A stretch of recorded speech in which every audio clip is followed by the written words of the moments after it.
Kamakailan lang ay napabalitang inihayag ng aktor na si Jack Roberto na may kakaibang regalo siyang nais ibigay kay Kylie Padilla. Ayon kay Jack sa kanyang naging pahayag sa isang interview sa kanya, ito ay natanong siya kung ano ang kanyang mga future plan lalo na ilang buwan na lang ay Pasko na. Pagkukwento ng aktor ay panigurado raw na magiging marami ang gatherings na dadaluhan niya.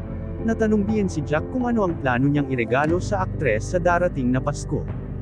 Ang gusto ko lang sa kanya ay maging masaya siya, lahat ng wishes niya, lahat ng makakabuti para sa kanya, at sa mga anak niya ay mangyari. Di ko alam kung maibibigay ko yun, pero wini-wish ko yun, pagbabahagi ni Jack. Samantala kumpirmado na raw ang pagsasama sa isang pelikula ng real-life couple na talaga naman kapanapanabot at pinakahihintay ng lahat lalo na ang mga solid supporters ng Jack Lee. Maraming mga netizen, fans, at taga-suporta nina Kylie at Jack ang kinatuwa ang bali-balitang ito. Sa ngayon ay marami nang naghihintay at nasa sabik na mapanood sina Kylie at Jack na magpapakilig at kikiliti sa mga netizens.